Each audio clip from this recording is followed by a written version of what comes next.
Welcome back to Sports and Spice. This is season 2, episode 3. We're excited to talk today. Last week we didn't have the opportunity to do our podcast because usually we do it on Thursdays, but if you're basketball fans or sports fans, you should know that the NBA draft was last Thursday, and we will talk a little bit about that as well. Go Jazz. Thank you, listeners. Please keep listening. Tell people to listen. We're available on Spotify and YouTube and other platforms as well. But let's just get started. A lot of big news recently has been Bradley Beal. He was traded forward to the Suns, and basically we're gonna talk about what we think about this trade, and we'll see what everyone thinks. But the thing that I've been thinking most about, and we can kind of talk about Bradley Beal later on, but I kind of want to focus on the fact that the Suns are trying to create a super team. And it feels like in the last 5 years, maybe the Lakers with Davis and LeBron in the bubble are kind of considered a super team a little bit. But besides that, it's kind of been mostly just teams that have been developing over the years and hasn't been a super team. So, Dad, what?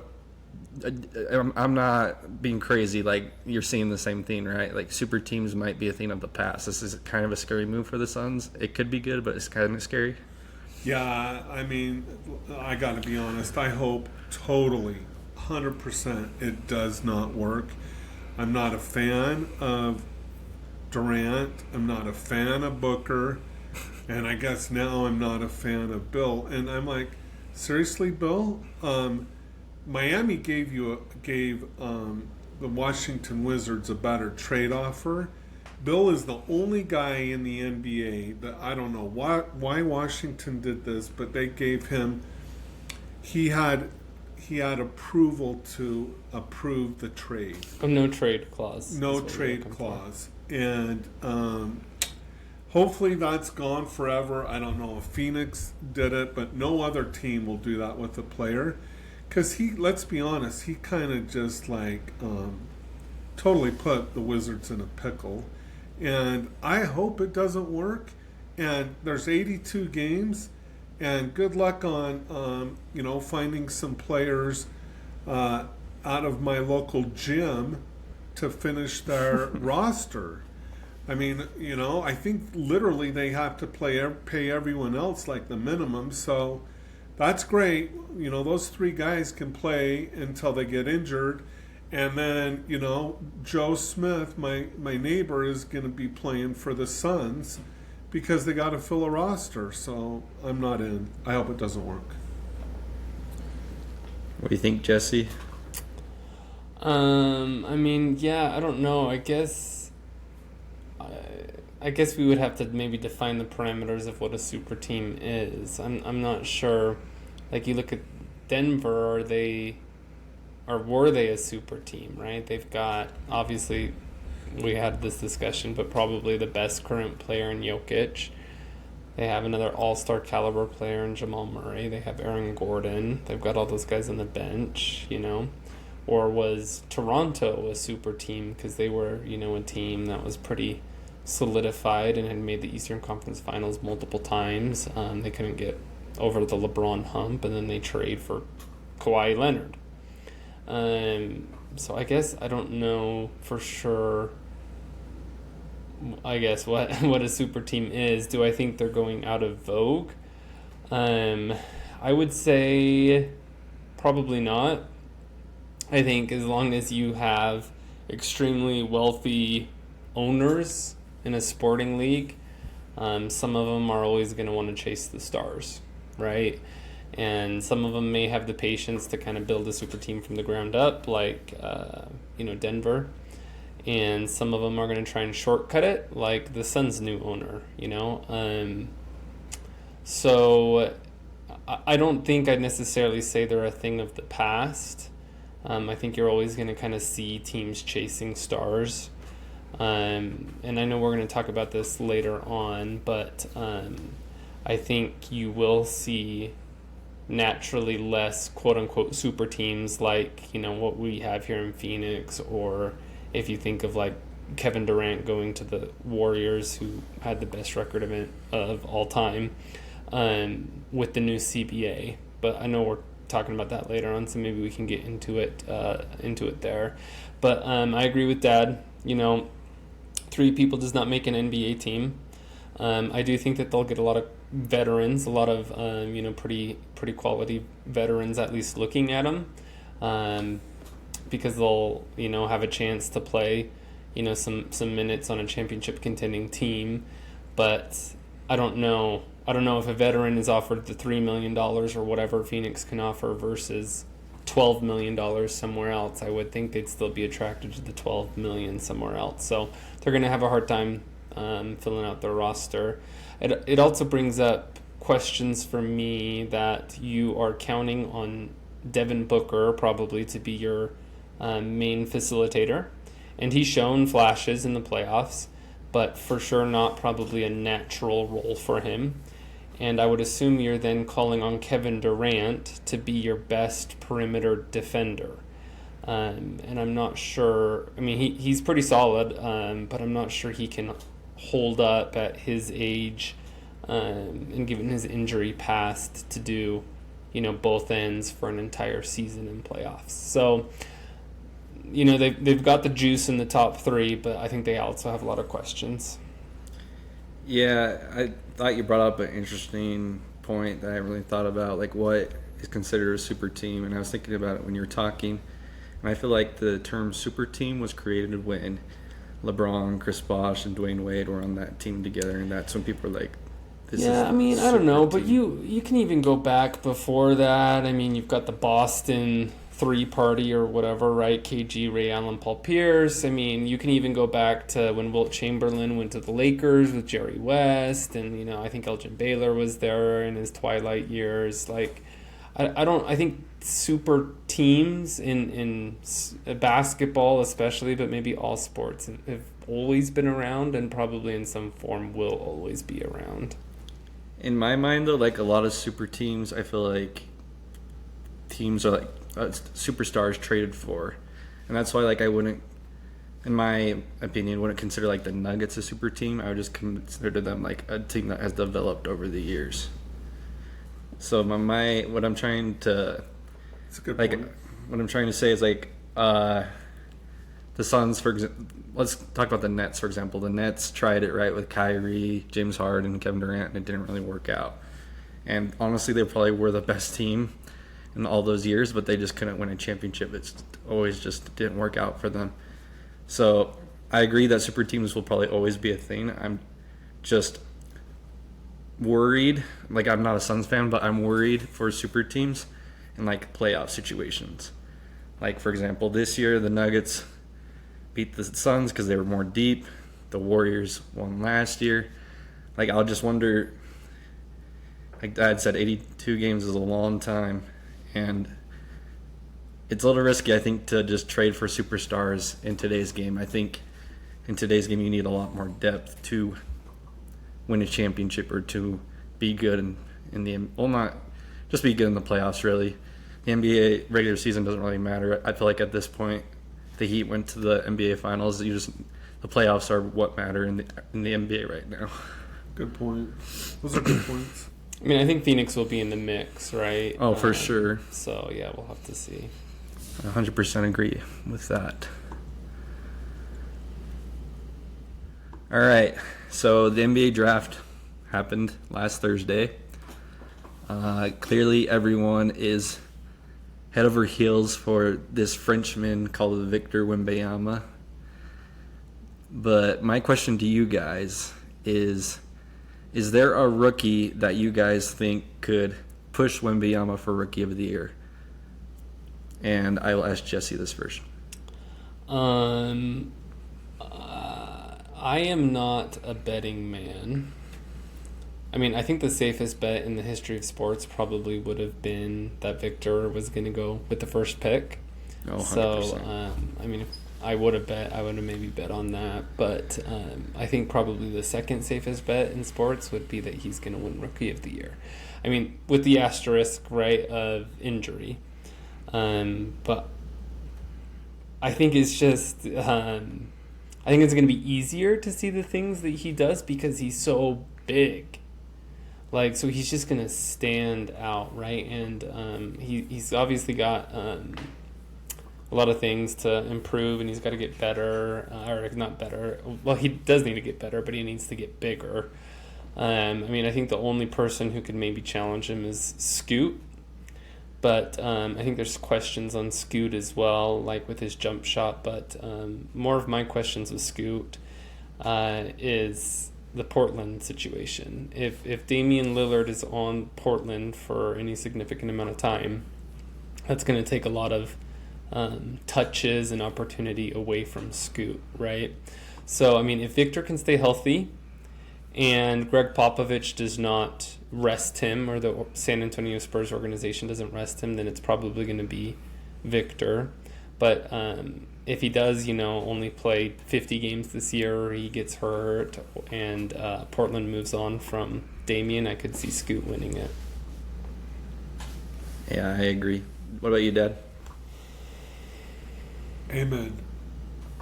Amen. Is that I'm it? going Amen Thompson, baby. Oh, amen, Thompson. I thought you were saying Amen amen to me. Thompson. I thought that was good, Dad. I just, you know what? I agree with Jesse on Portland. That's not Scoot's fault, but that's going to get spicy. And I am telling you, I don't know how Victor lives up to the hype. You know, when you talk so much about something to someone that it's impossible to meet the expectations, I'm almost starting to feel that way a little bit with him. I was so impressed with him when they interviewed him, with his sincerity, with how San Antonio has embraced him. He's embraced San Antonio. All of it's so good. But I just think everyone needs to back off, and I don't know how he's going to meet those expectations. For sure. Usually you don't. Every once in a while, there's LeBron. I would say LeBron surpassed expectations, right? And there's one Kareem guy. surpassed expectations. I would say he's probably the third most hyped basketball prospect after Kareem and LeBron, and both of them met or exceeded their expectations. It's a lot. It's a lot for Victor, and bless his heart, I just don't know. I don't know if he's going to live up to it. I hope he does, because he seems like a great guy.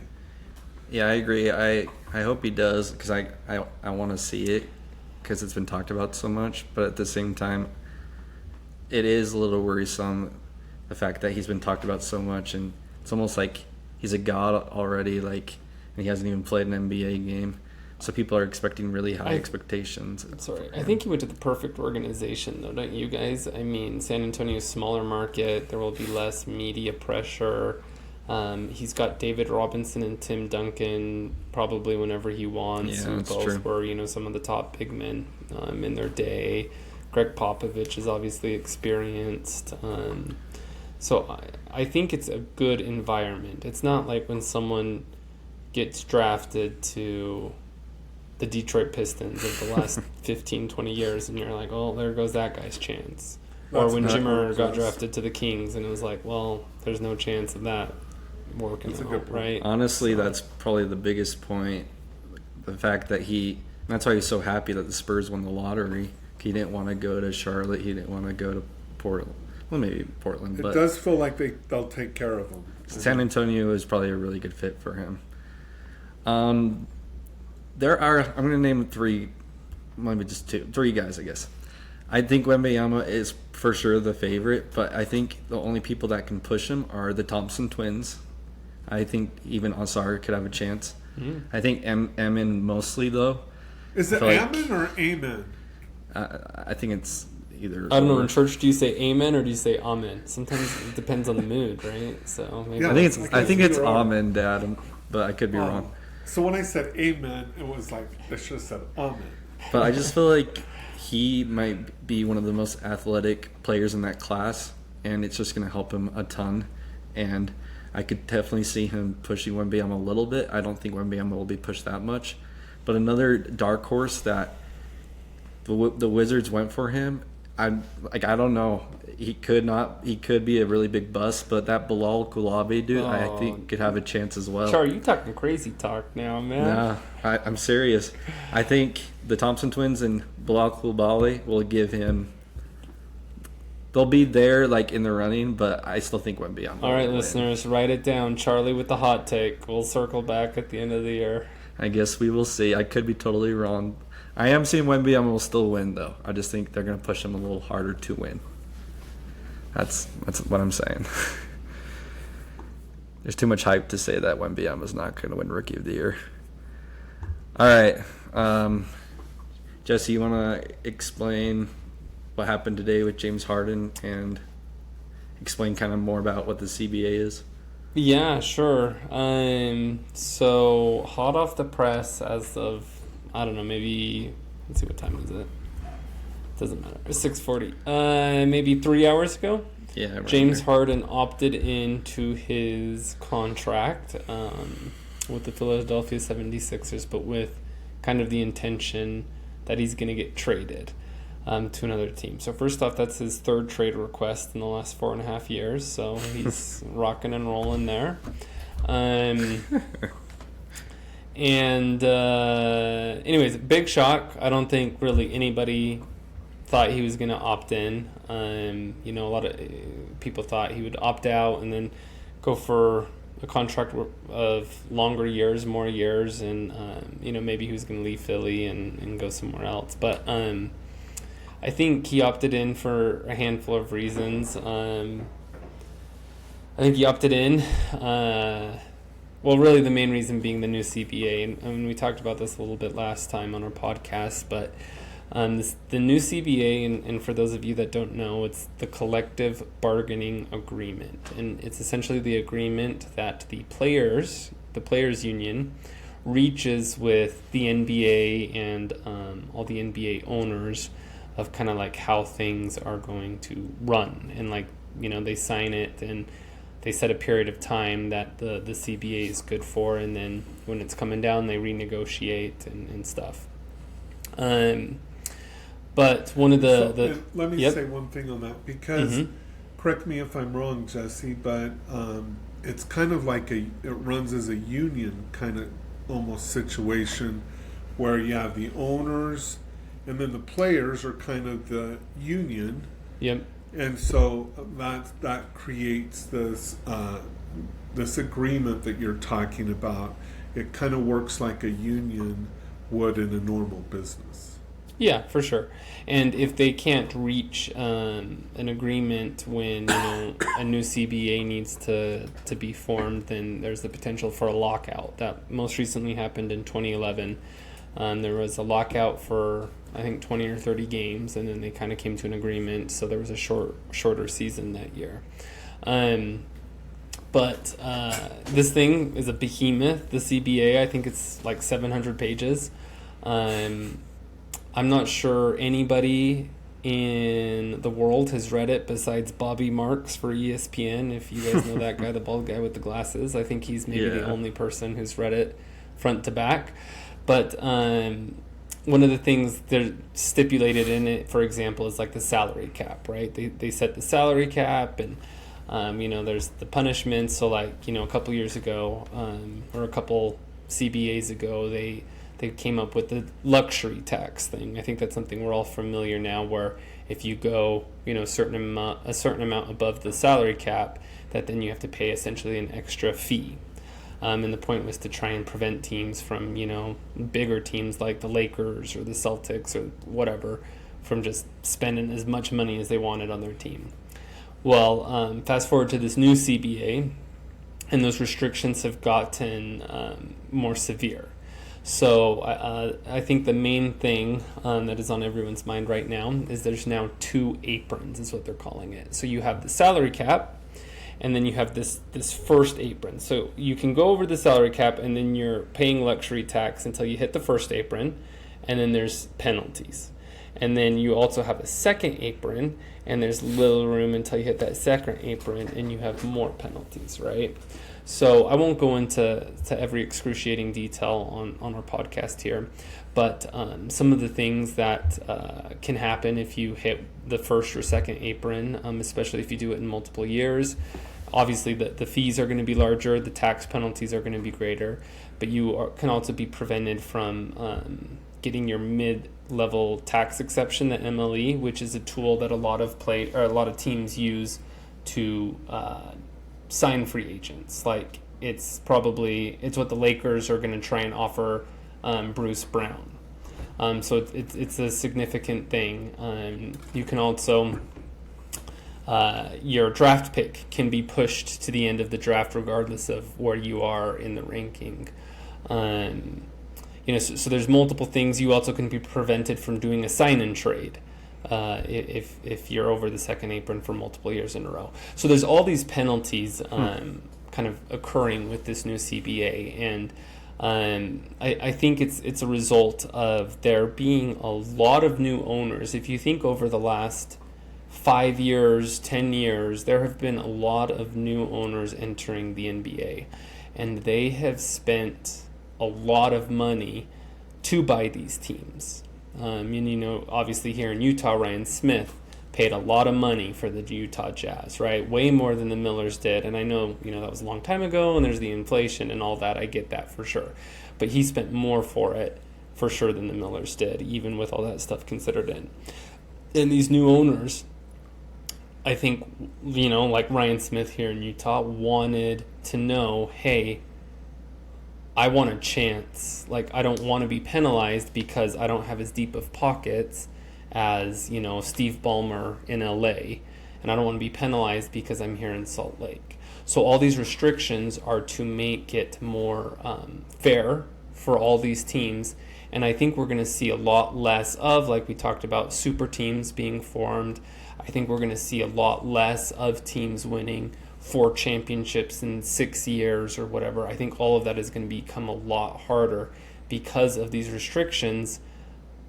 I mean, sure, maybe a team is willing to go over it, but then you're really hampering yourself for the future, right? So again, circling all back, so there's all of that information, but then I think it's also impacting on how teams are approaching this free agency period, right? And it started off kind of funny enough with the Jazz and John Collins. John Collins is getting paid $25 million a year, which is quite a decent chunk of change. And Atlanta was like, we have to get under this apron, right? With this new CBA, like we have to avoid that at all costs. So they were willing to trade John Collins to us for a bag of potato chips. And then I think, some of these big name free agents like James Harden looked at that and kind of started getting nervous about, well, what are these teams going to even offer me? Like, they're so nervous.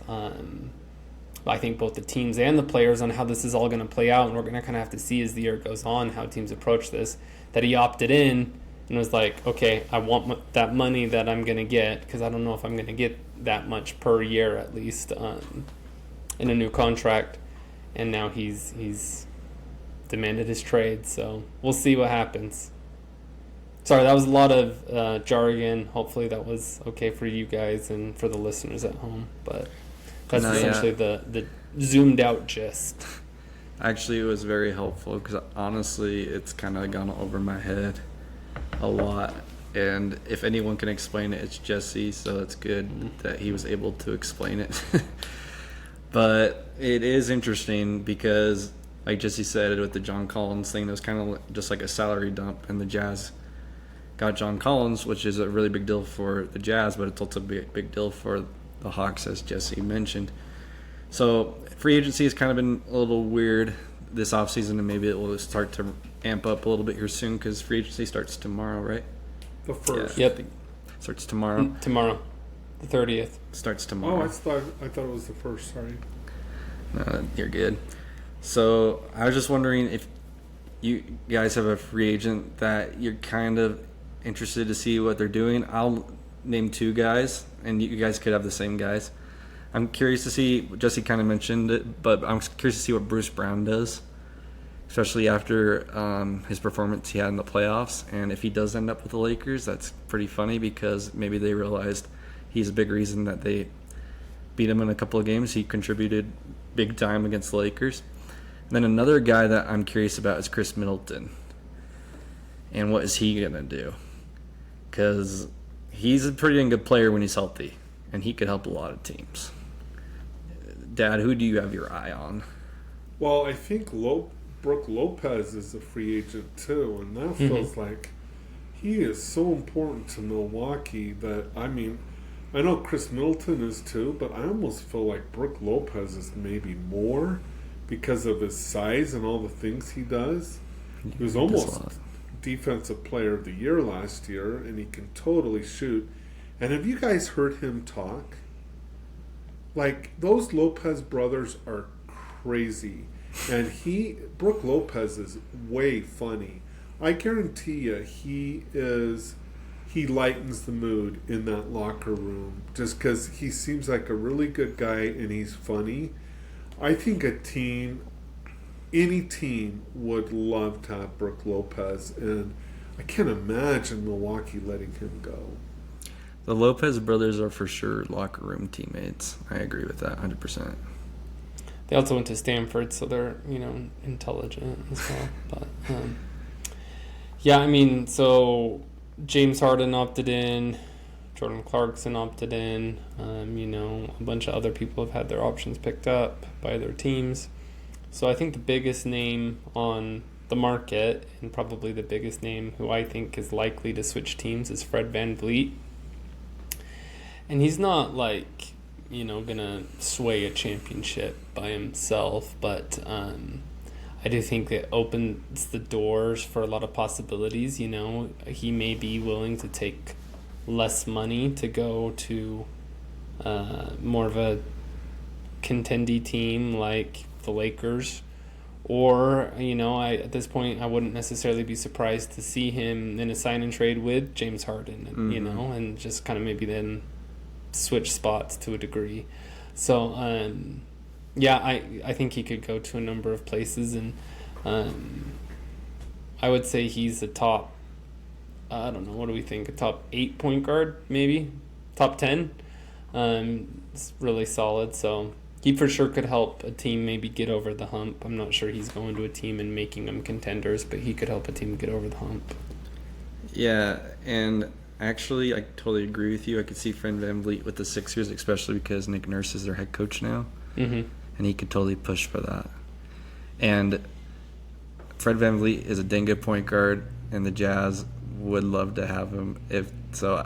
I would say he's a top 10 point guard. Not sure he fits with the timing, but yeah, the timeline. All right, moving on to a little more Jazz talk. Like I said, last Thursday we had the NBA draft, and the Jazz had 3 picks. They had the 9th pick, the 16th pick, and the 28th pick. The Jazz drafted Taylor Hendricks with the 9th pick. They drafted Keontae George with the 16th pick, and they drafted Bryce Sensabaugh with the 28th pick. So all 3 of us are going to focus on a different player and kind of explain a little bit about him. I will go first. I will be talking about Taylor Hendricks. So the Jazz drafted Taylor Hendricks with the 9th pick. I'm going to say some things that people might not know about him because I think that would just be kind of fun. And I did not know this about him until I looked stuff up. So Taylor Hendricks actually played high school ball with Vernon Carey Jr. He's going to be on the Summer League team with the Utah Jazz. He also played high school ball with Scotty Barnes and Jason Jet Howard, and they won a 5A state championship his first year in high school. And then Hendricks decided he was going to move on from that high school and moved on to a 3A school called Calvary Christian Academy. In his junior and senior year, he won a state championship. So he had a pretty good high school career, especially because his high school games were in Florida. So it's pretty cool. Maybe not many people knew about that. Did you guys know he was teammates with Vernon Carey Jr. in high school? It's kind of crazy. So they're teammates again in the summer league, which is kind of sweet. Feels like Vernon Carey Jr. should be like his dad. I can't believe they're the same age. No, they're not the same age. His first year in high school, he played with Vernon Carey Jr. So 4-year difference. And then he transferred to a different high school and won a couple of championships in 3A. Another thing I found interesting, because a lot of people are probably like, why is Taylor Hendricks at UCF? Well, Hendricks was offered multiple colleges offered him multiple what am I trying to say? Scholarships. Thank you. Florida State, Miami, LSU, Memphis, and Iowa State. So those are all really good basketball schools. But he decided to go to UCF for one reason. And that reason is that his twin brother also got an offer from UCF, and he wanted to play with his twin brother in college. So his twin brother right now is playing for UCF next year, and his name is Tyler Hendricks. And when Taylor Hendricks was having his interview with the Jazz, that's the first thing he said. He's like, I want Jazz fans to know that I have a twin brother. So it's kind of cool that he did that, because he clearly could have gone to a better college and probably had a really good career with UCF, and he was actually the highest recruit that UCF has ever had, which I thought was a really cool thing about him as well. But yeah, Taylor Hendricks is like a power forward. He can basically do anything. He can shoot. He's a really good defender, and the Jazz are going to get a lot out of him, especially with the route we're going, which we're going to talk about a little more with this John Collins thing. But yep, that is Taylor Hendricks, Jazz fans. Moving on to Keontae George. Yeah. Oh, sorry. I had a frog in my throat. Yes, Keontae George. I got to be honest, I am not as high on him, I don't think, as a lot of people were and the Jazz were. And Charlie had a lot of details there on Taylor Hendricks. Keontae George was, I think, a top 3 recruit coming out of high school, so I think the talent potential is there. The Jazz drafted him, I think, thinking they would try and transition him to point guard long term. He has the ability to make really tough shots. If you have watched any of his YouTube highlights, he can take and make a lot of shots that you need to take and make in the NBA, like in the playoffs when the defense gets tighter and stuff. The reasons I'm a little low on him is he shot 37% from the field, so he can take and make shots, but efficiency is obviously a problem. And he averaged below 3 assists a game, and he actually averaged more turnovers than assists at Baylor. The talent is there, the potential is there. They've obviously got to refine it and hope it works out. But yeah, I'm a little more lukewarm on him. I would have personally liked the Jazz to take a gamble on Cam Whitmore at 16 since he was still available, but Danny Ainge is getting paid the big bucks, and I'm sitting here with a treadmill behind me. So, another interesting fact about Keontae George, as he said, that he was the ranked third in his high school class. He actually also was the highest recruit Baylor has ever had. And I think he was hurt a little bit. He was hurt last year. But it doesn't. I mean, the talent level is higher than the player I'm about to throw out. But doesn't it feel we kind of just did this with Jared Butler? I think it's a little different. We'll see. Jared Butler was only 5'11". Okay, yeah. Well, yeah, the size is a big thing. That's right. Charlie is right. He's 6'4", 6'5"? Yes, 6'4". Which is good size for a point guard. It's questionable size for a shooting guard, but for a point guard, it's good size. So I mean, and my dad's going to talk about the next pick, but I think it's important to know with all 3 of these picks that the Jazz valued size at the position. So all of them are good size. They're good athletes. They've got the potential to be good players. It's just can they capitalize on that potential? Yep, 100%. You're up, Dad. All right, so with the 28th pick, the Utah Jazz select Bryce Sensabaugh from Ohio State. So before the draft, Charlie and I'm not kidding, on YouTube, we probably scoured players that no one in the world has ever seen on YouTube. So we watched quite a bit of Bryce Sensabaugh because we heard that the Jazz were kind of interested. He seemed kind of thick, like I'm not going to say heavy, but he just seemed really kind of thick.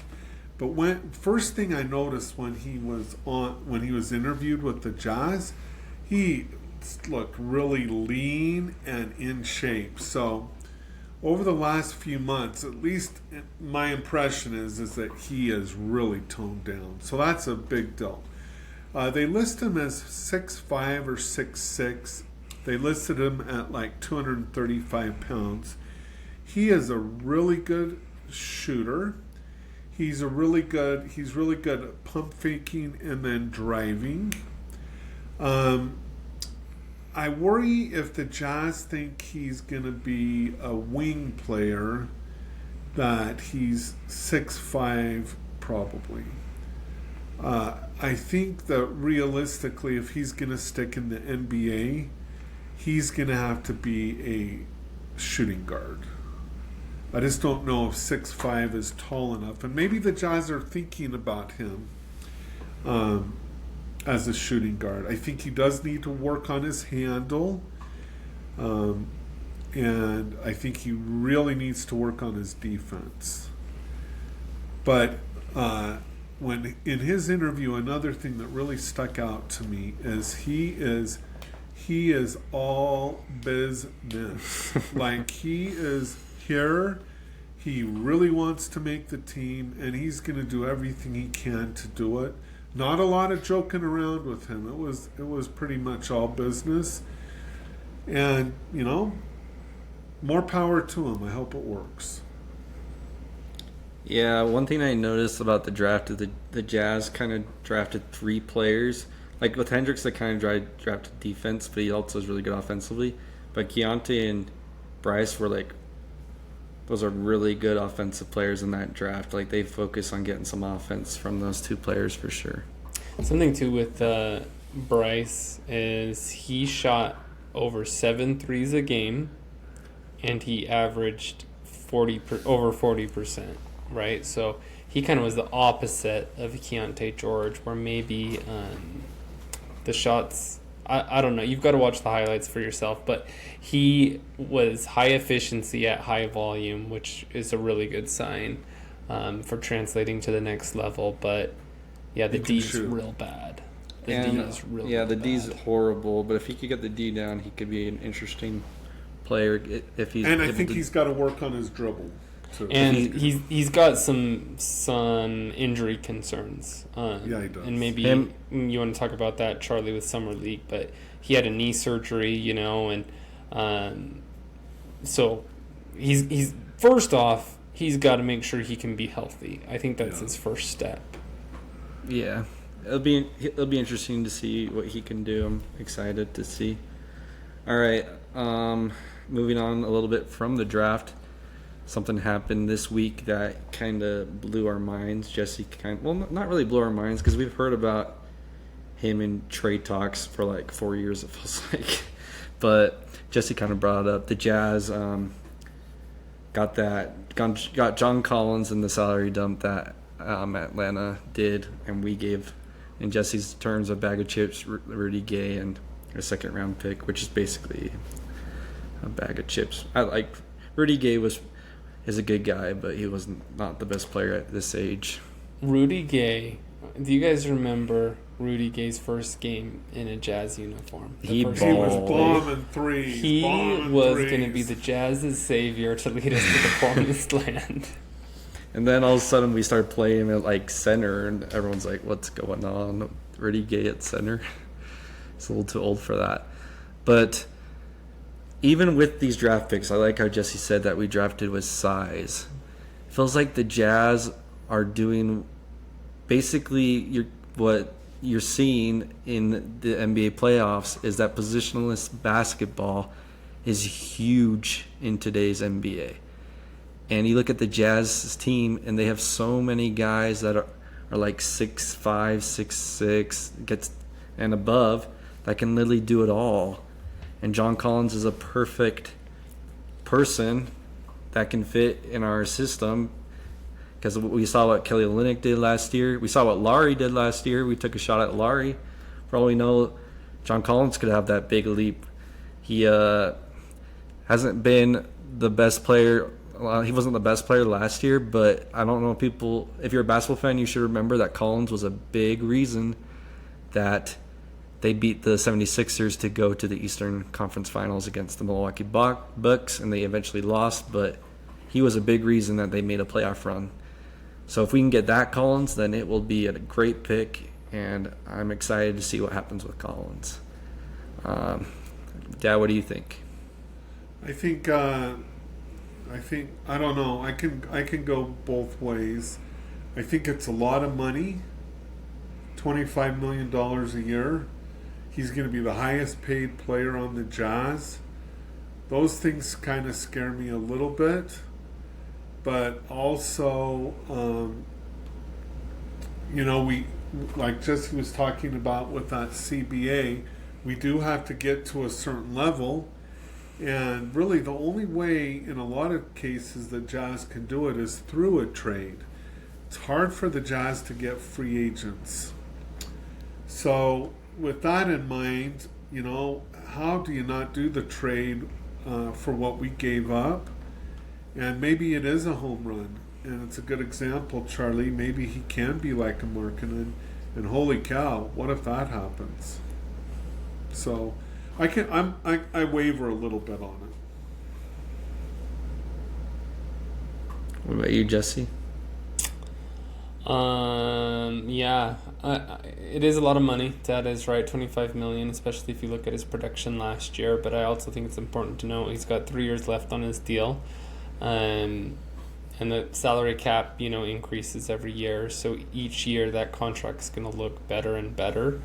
It's not going to be as big, in 3 years as it is obviously this year. I do think that he is a solid player. It really hinges on him getting his shot back. For 2 years in a row, he shot over 40% from three, and he wasn't pumping up a ton, not shooting a lot, but it really spaces it. The floor, obviously, for him to use his athleticism, which is through the roof. But last year he shot 27%, I think it was, from the three. He had a bad finger injury, so the hope is that the finger's better now and the shot will improve.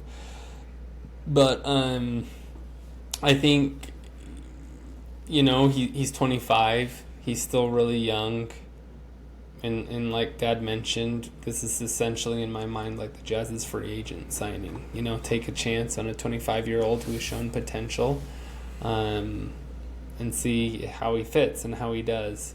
I think it's also good for Hendricks, who we already talked about, to kind of have to jostle with someone who has experience and playoff experience. 4 minutes. I think that'll be a positive for him in the long run. And I'm also really excited because it's a guarantee that at some point there's going to be a serious dunk. So if you guys look up John Collins dunking on Joel Embiid, it was 2 years ago in the playoffs. Charlie already mentioned it. But that will just give you a glimpse of his athletic ability. And, Donovan Mitchell, unreal athlete. But he does the same dunk every time. I don't know if you guys know his little, dunk. Every dunk is the same, which is awesome. I can't dunk the ball, right? But I think John Collins, maybe because he's taller, I think he's got a little more variety to the dunks, so that'll be fun to watch. When the Jazz play against teams, people be better watch out getting posterized by Markkanen or Collins, because Markkanen had some posters last year too. Those two be posterizing everyone. I don't think it'd be fair to Collins, though. We talked about Victor Wembayama. I've got to practice that name. It took me a while to learn Antetokounmpo. I'm going to have to practice Victor's last name.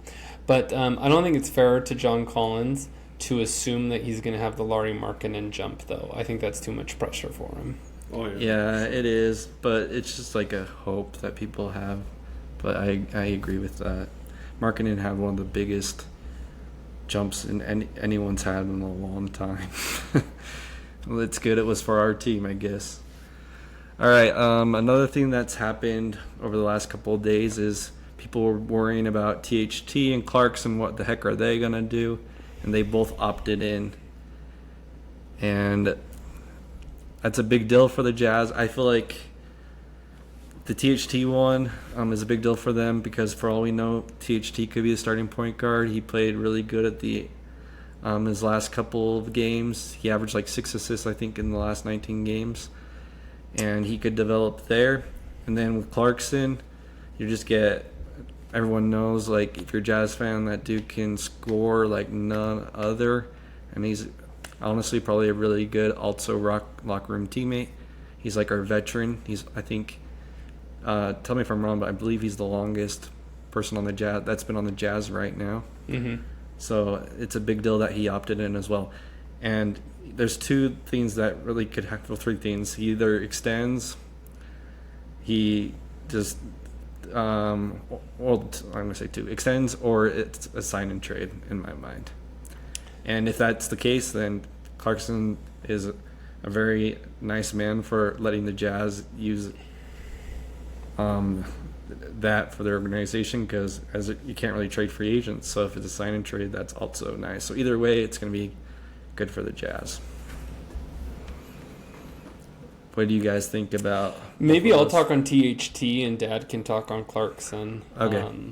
A little bit. So I've got the stats. So Taylor oh, Dad, you messed me up. My dad's been calling him Taylor Horton Tucker with an R for so long that it threw me off. It's Taylor Horton Tucker. THT. That's THT. Yep. So he was the starting point guard over the last little stretch of the season. The Jazz kind of, I think, wanted to see how he could do. He had never played point guard, for a long stretch before, so it was a new position to him. And over the last 15 games, he averaged 20.2 points, 6.4 assists, 5.1 rebounds. He shot 43% from the floor and 31% from three. So not great shooting percentages, but 26 and 5 essentially is what we're looking at. And I hear so many people down on him. Even the NBA beat writers for the Utah Jazz, like Sarah Todd and Tony Jones and those people, that they're down on him. And I don't get it. I think talking about taking a flyer on John Collins, who's, got the athleticism and, could pop still, and he's 25. Horton Tucker feels like he's been in the NBA for 10 years, and he's only 22.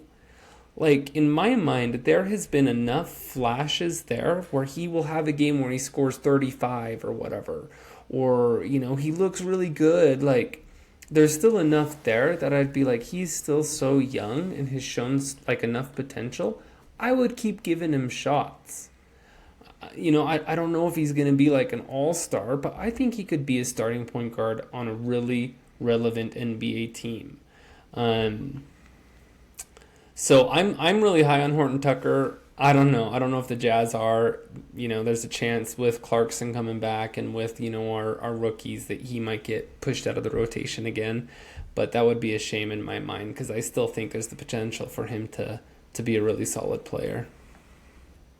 Feels like every time he played last year on the Jazz, he was contributing. He also has the longest wingspan ever. If you watch him, he'll be running and his hands are dragging on the floor as he goes. He's a fun player to watch. He gets blocks for sure. and stuff, but yeah. So we'll see. I'm excited he opted in. I hope he can. I hope he's in the rotation. Me too. Dad, how do you feel about Clarkson? So Clarkson, I think of multiple things. Talk about a bummer for him with the new CBA, and everyone's tightening the ropes, as Jesse talked about, as far as spending money. Because this was his big year to make a big contract. This was his year to opt out, to test the free agent market, and to make a big last paycheck for the next how many years his contract was going to be. And no one's doing it. No one's doing it. So he opts in. Now, everything's relative, right? He opts in and is going to make 14 point whatever million dollars a year. Sounds pretty good, right? 14 million a year. So everything's relative. The thing that worries me a little bit with Clarkson is where are the Jazz going? Are the Jazz going young and looking to develop a team and seeing what we have? Or the Jazz trying to win? We kind of stopped Clarkson playing last year. I think he was well enough to play at the end of the season because we wanted to see what Ochai was going to do. So does that mean this year Clarkson's going to play, Ochai's not going to? I mean, there's just a lot of question marks. Kind of feels like we're bringing everyone back and we're going to be the same team as last year, plus 3 first-round draft picks. I kind of feel there's still more to be determined. This is just, in my mind, kind of a starting point. I don't know that we're going to see a lot of free agents come this year, but I do think we're going to have some trades. And whether that includes Clarkson, whether that includes Horton Tucker and others, I think we still have time to kind of decide what our team's going to be. Yeah, it'll be interesting to see what happens with Clarkson. Like I said, I have a feeling too that it could be a sign and trade deal at the same time, or for all we know, he could get extended and stay here with the Jazz. Yeah, I think the Jazz demonstrated last year that they have no problem being patient on things. They waited really till the trade deadline to move off from Jared Vanderbilt, Mike Conley, Malik Beasley. So the Jazz could start the season with all these guys, but there's a good chance, in my mind, Clarkson and Olynyk are moved at some point. Yeah, I think from right now, it looks like the Jazz are trying to go maybe push for the playoffs. But for all we know, it could be the same thing as last year. They, like Jesse said, they trade their guys, and then we start developing our players again, like our rookies. And I guess we'll see. That's kind of what happened with the Jazz last year. They kind of just determined on the games they played. Yeah. All right, moving on quickly. Summer League is coming. The Jazz play their first Summer League game here in Salt Lake City on Monday. So pay attention for that. And actually, us three are going to the first 2 days on the Vegas Summer League, which is going to be very exciting, and we'll talk about that probably in one of our podcasts. And we get to see Wembayama's first game because he announced his first game will be in Vegas, which is kind of sick. Vegas, baby. That will actually kind of be one of the craziest things, that all three of us will be at Wembayama's first Summer League game. For all we know, he could go down in one of the best basketball players in history, and we can say that. That's crazy. So we're going down July 7th and 8th. And I might be wrong, but when I looked at the schedule, I think there's 6 or 7 games on each court. So we're going to be involved in like 12 to 14 games a day. It's pretty cool. Yeah, it's going to be pretty sweet. All right, enough of sports. Let's do Spice kind of quickly. All right, so there's been talk about Elon Musk versus, I forgot his name right now. What's Facebook Mark Zuckerberg. dude? Thank you, Zuckerberg. How do you guys feel about that? How do you feel about a fight between those two? Well, it feels like Elon Musk is like twice as big. So it would be like it's like a giant versus a regular man, kind of. I don't know how that's fair. Well, Zuckerberg, too, I know, has been doing some, fights. Yeah, he's like a black belt in jiu-jitsu or whatever. Elon Musk, be better careful, man, if that actually happens. Zuckerberg might kill Elon him. Musk is a big boy. Yeah, but if that does happen, I feel like a lot of people would view it. I'll be honest. That's It could go down as a... Sorry, go ahead. No, you go. I was just going to say it would be obviously for charity, right? Yeah. I think Mitt Romney even had a boxing match for charity a couple years ago, so I don't know if it'd be like a legit, they're going at each other fight, but Yeah, it'd maybe. be interesting. I guess we will see. I haven't heard much of it recently, but there was rumors about it. And Dana White, the dude like over UFC, he's like, oh yeah, we're gonna make it happen. So we'll see. All right, another thing that is kind of crazy is Indiana Jones is coming out this next month, or is it already out? It comes out tomorrow. Indiana Friday, Jones is June coming 30th. out tomorrow, and I just want to. All three of us can talk about it. Is it not crazy that Harrison Ford still be making movies? Like, Hey, it gives me hope. Okay, it gives me hope. I got a chance. That's all I'm saying. If he's still making movies, Tom Walker's got a chance. Tom Walker be doing crazy stunts. Yeah, Harrison Ford stunts. I could talk about this for an entire podcast, so we stop me. But I think it just speaks to the fact that Hollywood has not made new movie stars, and I think there's a lot of reasons for that. We don't need to go into. But think about it still. Who are the big movie stars that you think of? Harrison Ford, Tom Cruise. It's true. Arnold, I'll be back. Okay, Arnold. sure. Arnold Schwarzenegger, Leonardo DiCaprio. I mean, there's not very many who are young. We haven't done a very good job of replacing Tom Hanks. We haven't done a very good job of creating new movie stars. So hence we're still cranking out Indiana Jones, and Harrison Ford at 80 years old is cracking the whip.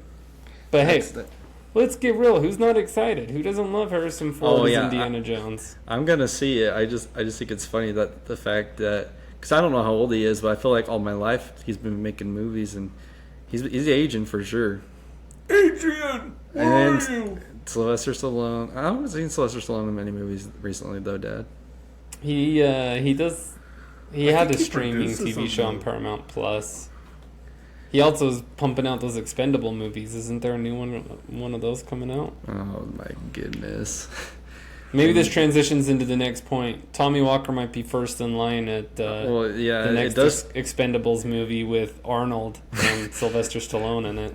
Yeah, I was gonna. Oh, I was yeah. gonna say, my dad and my mom and I. There's a Netflix series and it's about Arnold, and there's 3 episodes. The first episode's about him being a bodybuilder. The second episode's about him being an athlete, and the third episode's about him being a politician.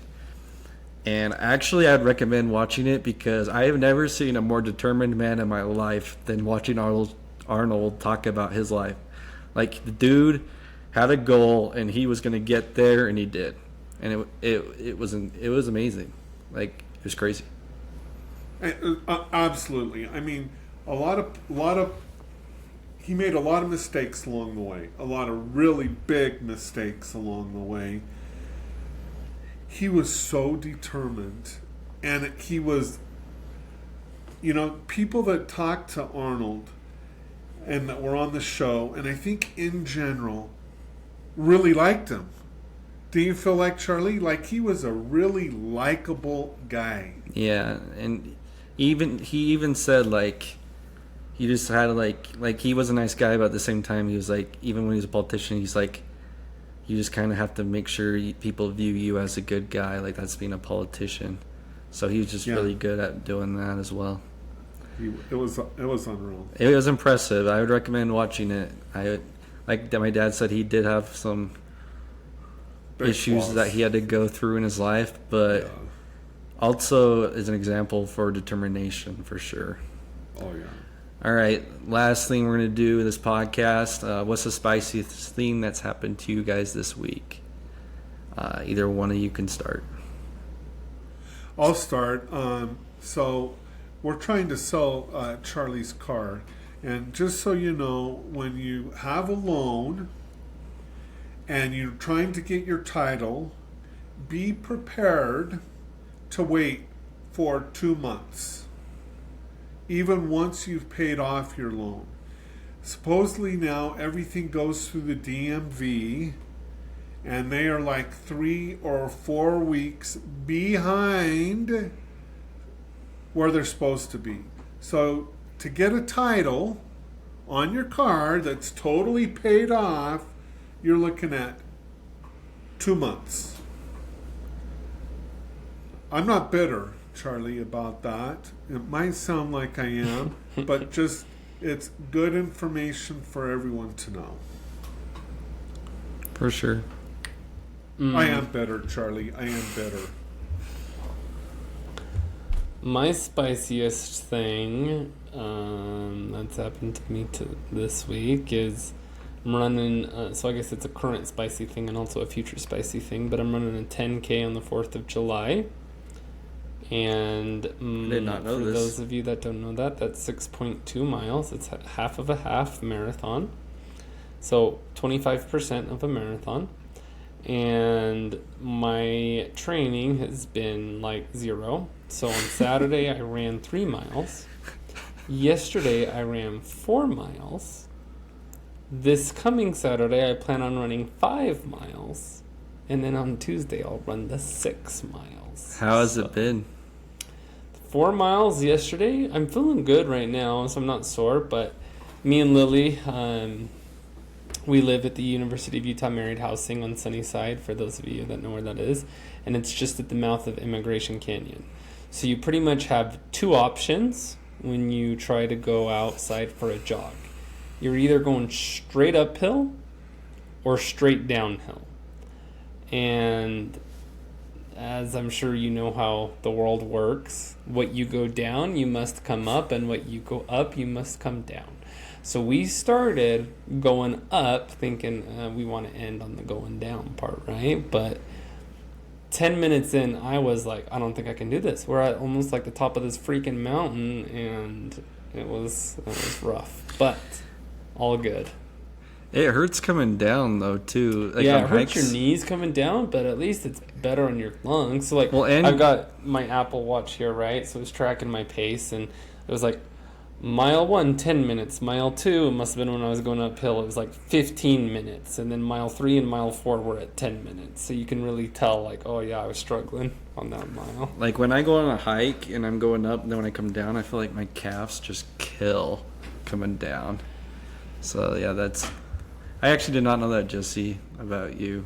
Yeah, that's why I had to go to the PT to get my butt fixed so I could run this race. All right. The spiciest thing that's happened to me was actually today. For those that don't know, I am a door delivery driver, and that might sound crazy to you, but yes, I deliver doors to businesses and such.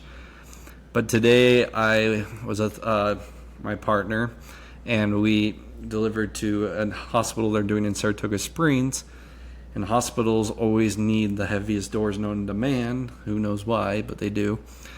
And one of the heaviest doors you can lift is called a lead line door, which basically there's lead in the door, and it makes it so much heavier. So we had to do 4 of them, and it was pretty hard. They all weigh like 300 pounds, so there's that.